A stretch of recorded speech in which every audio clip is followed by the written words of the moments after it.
ওম শান্তি। সাকার বাংলা মুরলী 1 সেপ্টেম্বর 2025। আজকে বাবা বলেছেন এই হলো আধ্যাত্মিক বিশ্ববিদ্যালয়, সকলকে একত্রিত করার।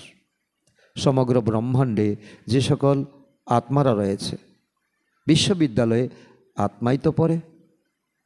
ইউনিভার্স অর্থাৎ বিশ্ব, তো ইউনিভার্সিটি তো তার অর্থ হলো ইউনিভার্স, সারা দুনিয়াকে একত্রিত করা। কিন্তু দুনিয়াতে যত ইউনিভার্সিটি আছে তো বিভিন্ন নামে, তাদের লক্ষ্য কিন্তু এ দুনিয়াকে একত্রিত করা নয়। তাদের লক্ষ্য এক এক বিষয়ে তো স্টুডেন্টদেরকে বোঝানো, পড়ানো এবং তাদেরকে শিক্ষিত করে তোলা। বাচ্চারা, এখন নিয়ম অনুযায়ী ইউনিভার্সিটি শব্দটি তোমাদের জন্য। এ হলো আধ্যাত্মিক বিশ্ববিদ্যালয়, লৌকিক বিশ্ববিদ্যালয় হয়ই না।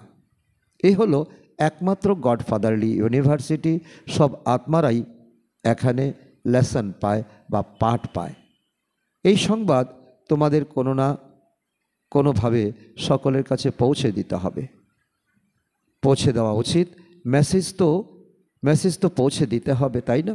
এই বর্তমান দুনিয়াতে মেসেজ দেওয়ার অনেক আধার রয়েছে। মাল্টিমিডিয়া হোক, সংবাদপত্র হোক, তো টিভি হোক, বা বিভিন্ন রকমের অ্যানাউন্সমেন্ট হোক। কিন্তু তো ওই সময়ের কথা বাবা বলছেন, তো তোমরা এখন ঢোল পিটাও। আর এই মেসেজ অতি সাধারণ, সকলেই বুঝবে। কোনো লম্বা চড়া বক্তৃতা নয়। বাচ্চারা জানে যে তিনি অসীম, আমাদের অসীম জগতের পিতা, যাকে সকলেই স্মরণ করে। তিনি এখন সমাগত। তারা এমনও বলে যে তিনি আমাদের অসীম জগতের প্রিয়তম। বিশ্বে যে সকল জীবাত্মা রয়েছে তারা সকলেই সেই প্রিয়তমকে অবশ্যই স্মরণ করে। এই পয়েন্টগুলি ভালোভাবে ধারণ করতে হবে। যারা ফ্রেশ বুদ্ধিসম্পন্ন হবে তারা ভালোভাবে ধারণ করতে পারবে, কারণ এটা ভগবানবাচ, ভগবানের সন্দেশ, ভগবানের এখন খবর। তিনি এসেছেন, অবতরিত হয়েছেন, কি শিক্ষা দিচ্ছেন। ব্রহ্মাণ্ডে যে সকল আত্মারা রয়েছে তাদের সকলেরই পিতা তো একজনই, এবং শিক্ষক একজন, সদ্গুরু একজন। বিশ্ববিদ্যালয়ে তো মানুষই পড়বে। বাচ্চারা, এখন তোমরা এটাও জেনেছ যে আমরাই 84 বার ম্যাক্সিমাম জন্মগ্রহণ করি, মিনিমাম এক জন্ম। 84 লক্ষর তো কোনো কথাই নেই, এটা ভুল সূত্র। ব্রহ্মাণ্ডে যত আত্মা রয়েছে তো এই সময় সকলেই অপবিত্র। এই হলোই ছিছি দুনিয়া, দুঃখধাম। কারণ রাবণ এ দুনিয়াটা একেবারে বরবাদ করে দিয়েছে। একজনই পিতা রয়েছেন যিনি ওই দুনিয়াকে শোকধামে পরিবর্তিত করে, অর্থাৎ আমরা আত্মাদেরকে শোকধামে নিয়ে যান। তাকে মুক্তিদাতা বলা হয়। তোমরা সমগ্র ইউনিভার্স অর্থাৎ বিশ্বের মালিক হও, তাই না? সেই অনুভূতি তোমাদের জাগা উচিত, শিহরণ জাগা উচিত। বাবা সকলকেই বলেন এই মেসেজ পৌঁছে দিয়ে এসো, ঢোলের মাধ্যমে, ঢাক বাজিয়ে। তো বাবাকে সকলেই স্মরণ করে, ওনাকে গাইড, লিবারেটর, দয়াবান বলা হয়, কৃপাসিন্ধু বলা হয়। তো ভাষা তো অনেক, তাই না? যে যেভাবে এক্সপ্রেশন করতে পারে, সকল আত্মারাই একজনকে ডাকে। তাহলে তিনিই হলেন সকল ইউনিভার্সের একমাত্র টিচার। এখন বিশ্ব বন্ধুত্ব, বসুদেব কুটুম্বকম, তিনিই করতে পারেন। তাই এখন পিতা পরমাত্মা এই শিক্ষা ব্যবস্থা এখন চালু করেছেন। বাবা তো তিনি অবশ্যই, কিন্তু এই কথা কেউ জানে না যে ভগবান আমাদের পিতা, তিনি আমাদের সকলের আত্মাদের টিচারও বটে, গুরুও বটে, সকলকে গাইড করেন তিনি। কারণ মায়া রাবণ আমাদেরকে ভুল পথে চালিত করেছে। বাচ্চারা, এই অসীম জগতের গাইডকে একমাত্র তোমরাই জানো, 3 সম্বন্ধে জানো তোমরা, অর্থাৎ ব্রাহ্মণরা ব্যতীত অন্য আর কেউ জানে না। আত্মাকেও তোমরা জেনেছ যে আত্মা কি পদার্থ। দুনিয়ায় তো এমন একজনও মানুষ নেই, বিশেষত ভারতে, সাধারণভাবে বিশ্বে কারোরই জানা নেই যে আত্মা কি জিনিস। অনেক কিছু কঠিন তারা ব্যবস্থাপনা করছে, কিন্তু আত্মাকে নিয়ে রিসার্চ, আত্মাকে নিয়ে জানার অভ্যাস কারো নেই। যদিও বলে ভ্রুকুটির মাঝখানে জ্বলজ্বল করে এক আজব তারা, কিন্তু বোঝে না কিছুই।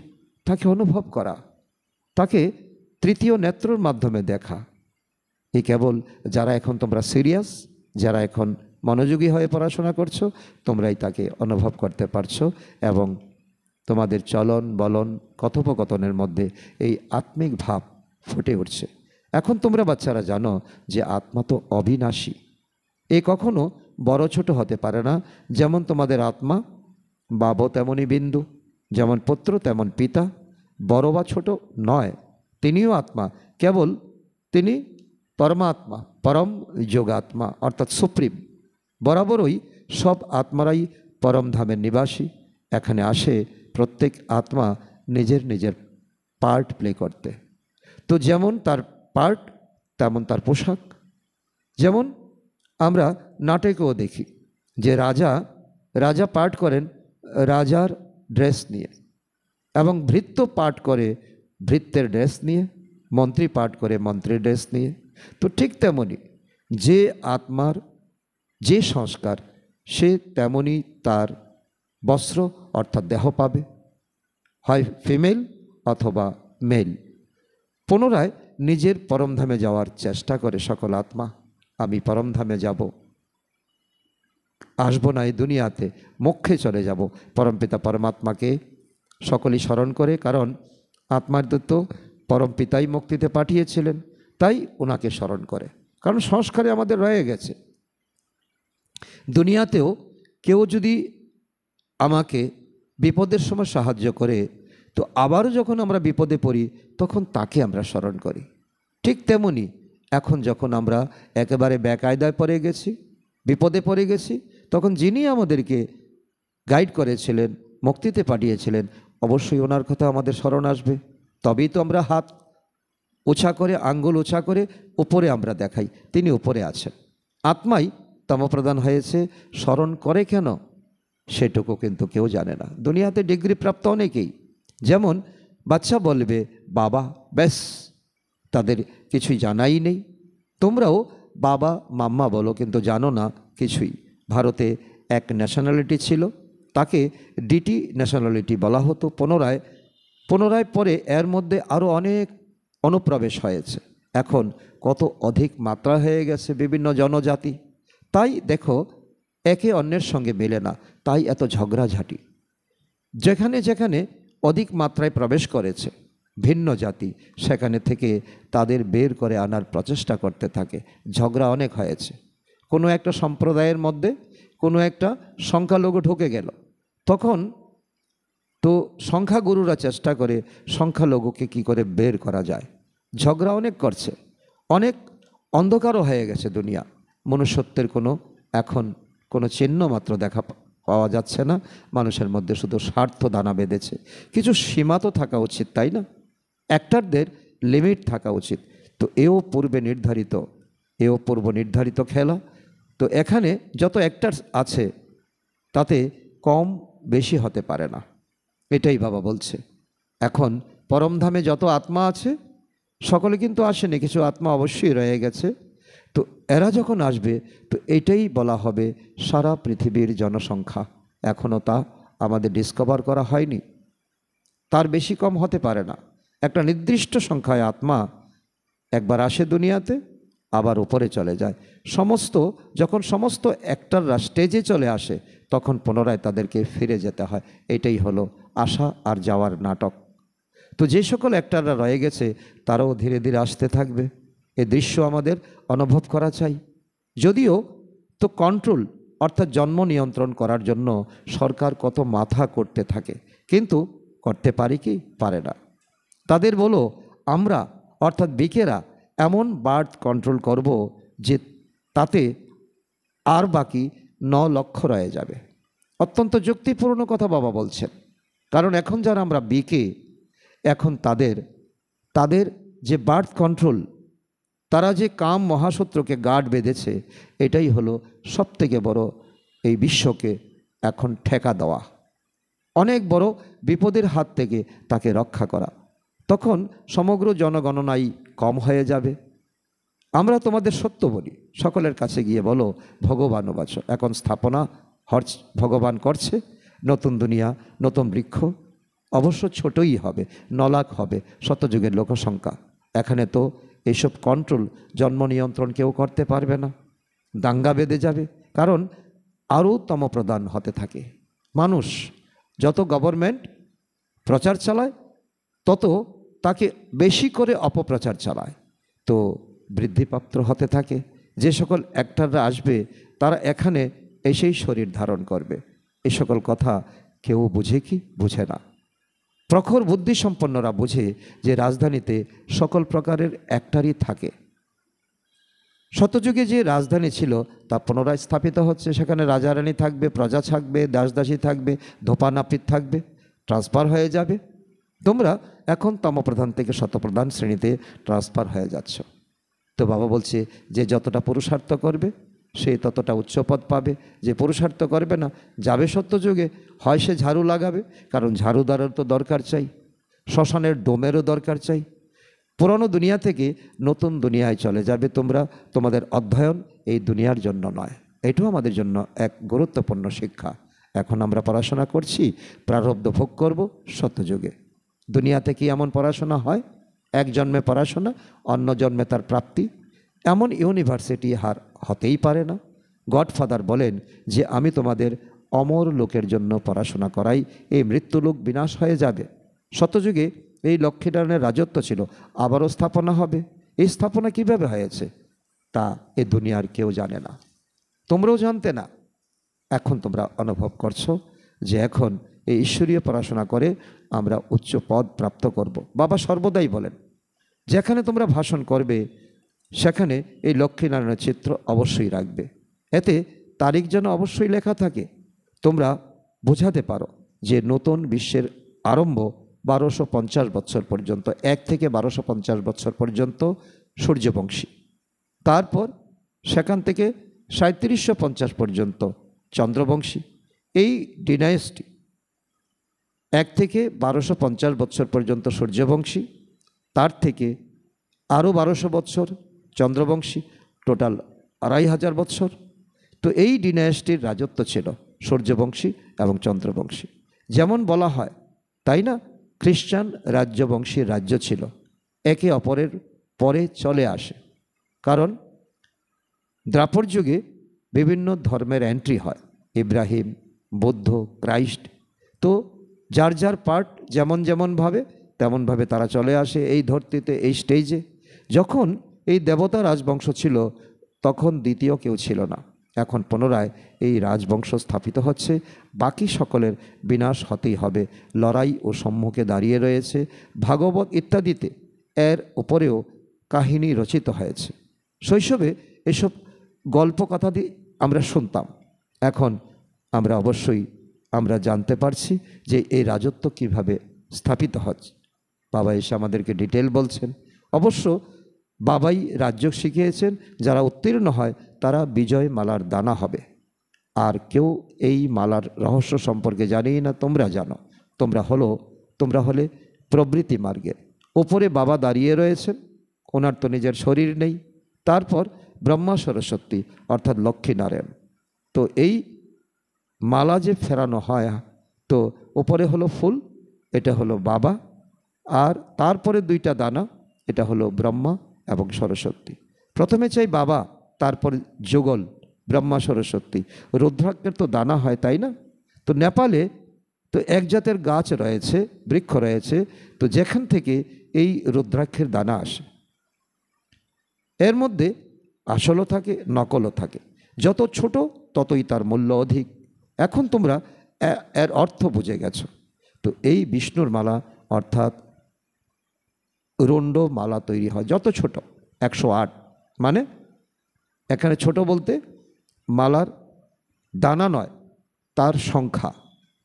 এই সমস্ত মানুষরাই তো ভক্তিতে কি করে, মালা জপতে জপতে তারা মনে করে আমাদের পুণ্য কামাই হচ্ছে, রাম রাম জপতে থাকে, অর্থ কিছুই জানা নেই, কেবল মালা জপ করে। এখানে তো বাবা বলেন আমাকে স্মরণ করো। এ হলো আজব আজব, মুখে কিছু বলতে হবে না, গানও স্থূল হয়ে যায়। বাস্তবে এই সময় বাবা বলছেন যে তোমাদের সব কিছুই হলো সূক্ষ্ম। বাচ্চাদের কেবল বাবাকে স্মরণ করতে হবে, তা না হলে আবার গানই স্মরণে আসতে থাকবে। বাবা বলছেন গান নয়, জ্ঞান। এখন এই সময় অবিনাশী জ্ঞান তোমরা প্রাপ্ত করছো। এখানে মুখ্য কথাই হলো স্মরণের। কারণ পড়াশোনার একটা সাবজেক্ট হলো স্মরণ, জ্ঞান, যোগ, ধারণা, সেবা। তোমাদের আওয়াজের ঊর্ধ্বে যেতে হবে, অর্থাৎ নির্বাণ ধামে যেতে হবে, সূক্ষ্ম দুনিয়াতে যেতে হবে। বাবার ডাইরেকশন হলো মনমনা ভব। যেখানে পিতা পরমাত্মা রয়েছেন, তো সেখানে সেই স্থিতি বানিয়ে সেখানে যাওয়া আসা করো। বাবা কি বলেন যে গানও গাও, চিৎকার চেঁচামেচি করো। এই ভক্তিতে যত গান রচনা করা হয়েছে, তো আসলে তা দিয়ে ভগবানের কাছে যাওয়া সম্ভব নয়। এটা হলো চিৎকার চেঁচামেচি। আবার মহিমা কীর্তনের কোনো প্রয়োজন আছে কি? ভগবানের মহিমা করার কোনো প্রয়োজন নেই, ভগবানকে স্মরণ করা, এটাই হলো মূল কথা। এ তো তোমরা জানো যে তিনি হলেন জ্ঞানের সাগর, সুখ শান্তির সাগর। মানুষ জানে না, এমনিই নাম রেখে দিয়েছে, তোমরা ব্যতীত আর কেউই জানে না। বাবা এসে নিজের নাম, রূপ ইত্যাদি বলেন। আমি কেমন, তোমরা অর্থাৎ বাচ্চারা কেমন? তোমরা প্রচুর পরিশ্রম করো, তো সেজন্য পার্ট প্লে করার জন্য অর্ধেক কল্প ভক্তি করেছ। তো আমি তো এইভাবে পার্ট প্লে করতে আসি না। আমি পার্ট প্লে করতে আসি, ব্রহ্মার শরীরে আসি। আমি জ্ঞানের সাগর, আমি তোমাদেরকে জ্ঞান প্রদান করছি। তোমাদের মতো আমার তো কোনো শরীর প্রাপ্ত হয় না। আমি শরীর লোনে নেই। আমি দুঃখ সুখ থেকে মুক্ত। তোমরা কিন্তু দুঃখ ভোগ করো। তোমরা কর্ম করো এবং কর্ম ভোগ করো, কর্মফল ভোগ করো। আমি কর্ম করি না, কর্মফল ভোগ করি না। পুনরায় তোমরাই সুখ ভোগ করো সত্যযুগে। তোমাদের ভূমিকা আমার থেকে উচ্চ, কারণ আমি সত্যযুগে যাই না। আমি তো আধাকল্প ওখানেই পরমধামে বানপ্রস্থ অবস্থায় আরাম করে বসে থাকি। তোমরা আমাকে ডাকতে থাকো। এমন নয় যে আমি ওখানে বসে তোমাদের ডাক শুনি। ড্রামা অনুসারে তো যে শোনার ব্যবস্থা সেটাও থাকবে না, আমি শুনবই না। আমার ভূমিকা রয়েছে এই সময়। ড্রামার পার্ট আমি জানি, এখন ড্রামা সম্পূর্ণ হতে চলেছে। আমাকে গিয়ে পতিতদের পবিত্র করার পার্ট প্লে করতে হবে। এছাড়া আর কোনো কথাই নেই। যথাসময়ে আমার যখন আসার সময় হয়, তখনই আমি চলে আসি ড্রামা অনুসার। এর আগেও নয়, তারপরেও নয়। মানুষ মনে করে যে পরমাত্মা সর্বশক্তিমান, তিনি অন্তর্যামী, সকলের অন্তরে কী চলছে তা তিনি জানেন। তো কিন্তু বাবা বলেন এরকম হয় না। তোমরা যখন সম্পূর্ণ তমপ্রধান হয়ে যাও, তখন সঠিক সময় অনুসারে আমাকে আসতে হয় তোমাদেরকে শতপ্রধান বানানোর জন্য। সাধারণ শরীরে আমি আসি। বাচ্চারা, এসে তোমাদেরকে আমি দক্ষ থেকে মুক্ত করি। কারণ যে চিন্তা, যে ভাবনা, যে কর্ম তোমাদেরকে দক্ষ দিচ্ছে, তার থেকে তোমাদেরকে আমি মুক্ত করি। এক ধর্মের স্থাপনা ব্রহ্মার দ্বারা, অনেক ধর্মের বিনাশ শঙ্করের দ্বারা। হাহাকারের পর জয় জয়কার হয়ে যাবে।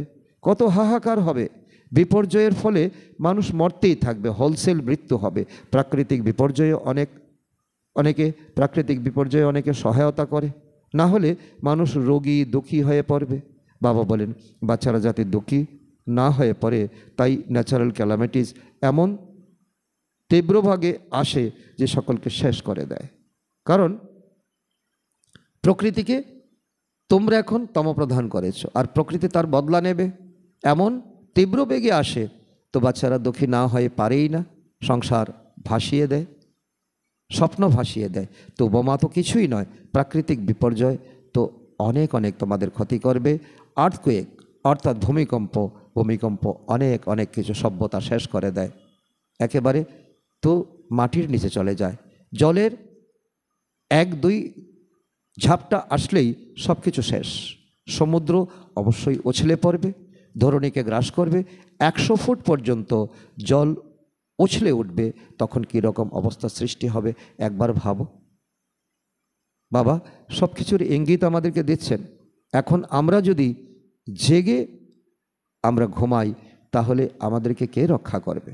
ভগবানের প্রতিটি কথা আমাদের এখন আন্দাজ করতে হবে, হুঁশিয়ার থাকতে হবে। ঈশ্বরের কথাকে আমাদের পালন করতে হবে। এ হলো হাহাকারের দৃশ্যপট। এমন দৃশ্য দেখার সাহস চাই, পরিশ্রম করতে হবে, ভয়শূন্য হতে হবে। বাচ্চারা, তোমাদের ভিতরে একদম অহংকার থাকা উচিত নয়।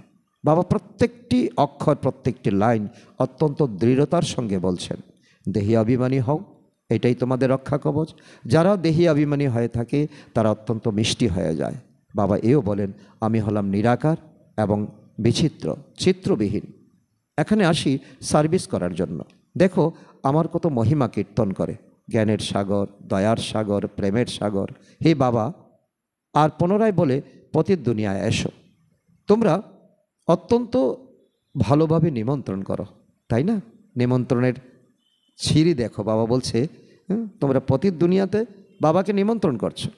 তোমরা এমনও তো বলো না যে স্বর্গে এসে দেখো কত সুখ। তারা বলে যে হে পতিত পাবন, আমরা তো অপবিত্র, আমাদের পবিত্র করতে আসো। তাদের নিমন্ত্রণ দেখো কেমন, সম্পূর্ণ তমপ্রধান পতিত দুনিয়া, তারপর পতিত শরীরে তো আবাহন করে। এখন পিতা পরমাত্মার পার্ট, ভারতবাসীরা বড় ভালোভাবে নিমন্ত্রণ জানায়। ড্রামার রহস্য এইভাবেই রয়েছে, এইভাবেই বলবে, আর পরমাত্মা এতেই সন্তুষ্ট। তো ওনার কি জানা ছিল যে এ হলো ওনার বহুজন্মের অন্তিম জন্ম? ব্রহ্মা বাবা কি জানতেন? বাবা যখন প্রবেশ করেছেন তখন বলেছেন, এটা তোমার অন্তিম জন্ম, অনেক জন্মের অন্তিম জন্ম। বাবা প্রতিটি কথার রহস্য বুঝিয়েছেন। ব্রহ্মাকেই তার পত্নী হতে হবে। শিব বাবা বলছেন, আমি তো পতি, আর ব্রহ্মা হলো আমার স্ত্রী, আর তার দ্বারা আমি সংসার বানাই। তো বাবা স্বয়ং বলেন, ইনি আমার স্ত্রী, আমি ওনার মধ্যে প্রবেশ করে ওনার মাধ্যমে তোমাদের নিজের করে, অর্থাৎ অ্যাডাপ্ট করে নেই। ইনি হয়ে গেলেন তবে সত্যিকারের মা, ব্রহ্মা অর্থাৎ মা, বড় মা। আর উনি হলেন অ্যাডাপ্টেড মা, মাম্মা। মাম্মাকে পরে রচনা করা হয়েছে। তোমরা মা বাবা ওনাদের বলতে পারো। শিব বাবাকে কেবল বাবাই বলবে। ইনি হলেন ব্রহ্মা বাবা, মাম্মা হলেন গুপ্ত। তো ব্রহ্মা হলেন মা, কিন্তু শরীর কিন্তু পুরুষের। ইনি তো প্রতিপালন করতে পারবেন না, তাই মাম্মাকে অ্যাডাপ্ট করেছেন, অর্থাৎ কন্যাকে অ্যাডাপ্ট করেছেন, এবং মায়ের মতো তিনি পালনা দিয়েছেন যজ্ঞকে। নাম রেখেছেন মাতেশ্বরী। তিনি হলেন প্রধানা, এই যজ্ঞের প্রধানা ছিলেন তিনি। তো ড্রামা অনুসারে সরস্বতী হলেন একজনই। এছাড়া দুর্গা, কালী ইত্যাদি অনেক প্রকারের নাম আছে। তো মা বাবা তো একজন করেই হয়, তাই না? তোমরা সকলে হলে তার সন্তান। গায়নও রয়েছে, ব্রহ্মা পুত্রী সরস্বতী, তোমরা হলে ব্রহ্মা কুমার কুমারী। তোমাদেরও অনেক নাম রয়েছে। এ সমস্ত কথা তোমাদের মধ্যে নম্বরের ক্রমানুসারেই বুঝবে। সকলে তো বুঝবে না যারা পুরুষার্থ করবে। তো পড়াশোনায়ও ক্রমিক সংখ্যানুযায়ী হয়, একের সঙ্গে অন্যের মিল হয় না। এখানে রাজধানী স্থাপিত হচ্ছে। এই ড্রামা পূর্ব নির্ধারিত, একে বিস্তারিতভাবে বুঝতে হবে। অসংখ্য পয়েন্টস রয়েছে। ব্যারিস্টারি পরে শেখানো নম্বরের ক্রম অনুযায়ী ব্যারিস্টার হয়। কোনো ব্যারিস্টার 2-3 লক্ষ উপার্জন করে, আবার দেখো কেউ ছেঁড়া পোশাকও পরে। এখনও তেমনই রয়েছে। তাই বাচ্চাদের বোঝানো হয় যে এ হলো আন্তর্জাতিক মহাসমর। এখন তোমরা বোঝাও যে সকলেই নিশ্চিন্ত হয়ে থাকো, লড়াই তো অবশ্যই হবে। তোমরা ঢাক বাজাও যে নতুন দেবী রাজধানী পুনরায় স্থাপন করা হচ্ছে, অনেক ধর্মের বিনাশ হবে। কত পরিষ্কার, বাবার কথার মধ্যে কোনো রকম জটিলতা নেই। প্রজাপিতা ব্রহ্মার সাহায্যে এই প্রজা রচনা করা হয়। তিনি বলেন, এ হলো আমার মুখ বংশজাত। তোমরা হলে মুখ বংশজাত ব্রাহ্মণ, ওরা হলো গর্ভজাত ব্রাহ্মণ। ব্রাহ্মণের গর্ভে যখন সন্তান হবে তখন তাকে কোকবংশাবলী ব্রাহ্মণ বলা হবে। ওরা পূজারী, আর তোমরা এখন পূজ্য হচ্ছ। তোমরা জানো যে আমরাই সেই দেবতা হতে চলেছি। তোমাদের কাছে এখন আলোর মুকুট নেই, কারণ তোমরা এখন পবিত্র হওনি। তোমাদের আত্মা যখন পবিত্র হয়ে যাবে তখন এই শরীর পরিত্যাগ করবে। তোমাদের এই শরীরে আলোর মুকুট দেওয়া যাবে না। আলোর মুকুট দেওয়া যাবে সত্যযুগে, যখন তোমরা কাঞ্চন কায়া শরীর পাবে। আর এখন দিলে তা শোভনীয় হবে না। অপবিত্র শরীর আর পবিত্র তাজ, এটা মানায় না, এটা ম্যাচ হতে পারে না। এই সময় তোমরা গায়নযোগ্য হচ্ছ। এই সময় কারোর আত্মাই পবিত্র নয়, সেই জন্য এই সময় কারোর ওপরেই আলো অর্থাৎ পবিত্রতার তাজ থাকা উচিত নয়। প্রভামণ্ডল থাকে সত্যযুগে, দুকলা যাদের কম তাদেরও এই প্রভামণ্ডল দেওয়া উচিত নয়।